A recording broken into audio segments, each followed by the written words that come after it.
Yörük kültürlük temel taşlarından bir tanesi malum Kara Çadır'dır. Bakalım Kara Çadır'ı nasıl işlemişiz?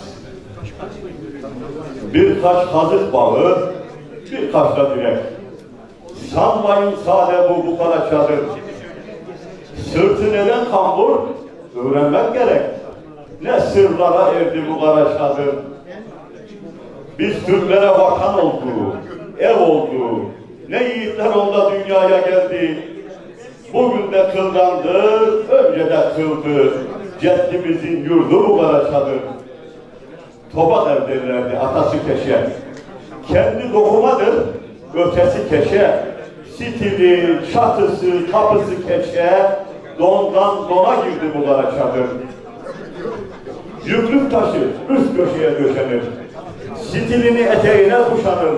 Seherden avşıttan etrafı tanır. Nice beyler verdi bu Kara Çadır. Yara almaz kurşun ile saçmadan. Çürür gider düşmanından kaçmadan. Yapamaz ki kanadını açmadan. Hep ayakta durdu bu Kara Çadır. Yüzü de aynıydı, ona dağı da. Şahit oldu ne toylara ağıda. Genç yaşında eş kaybeden yiğide öylesiye yardı bu Kara Çadır. Sahipsizken ona varan olmazdı. Kilitsiz kapıdan giren olmazdı. Göçünce önünde duran olmazdı. Ta ezelden hürdü bu Kara Çadır. Aşiretken bir gün sözü de vardı. Kale gibi Bizans önünde durdu. Çok geçmedi orada devleti kurdu. Taht gününe vardı bu Kara Çadır. Üç kıtada hemen duyuldu adı. Bu dünyada gerçekleşti muradı. Çin'in bastığında ölen Kürşadı. Asırlarca sordu bu Kara Çadır. Kışta yazda değişmezdi ahengi.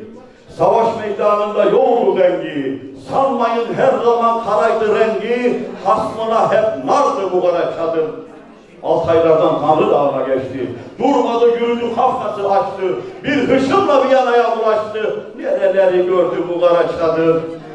Bugün onu yaşatsak da zoruna.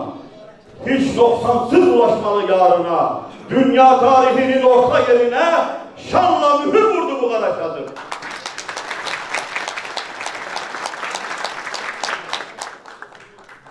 Şimdi de hemen Yeni Karalay'ı verdiğim bir tane gündemle alakalı bir şiir okuyacağım.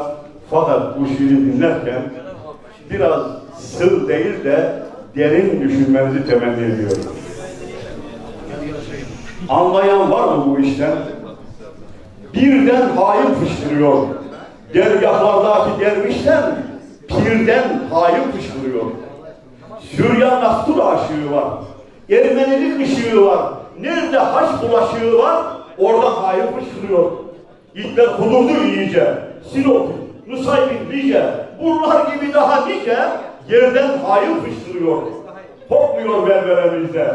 Bu da varmış çilemizde. Kale bizim kalemizde. Surdan hain fışkırıyor.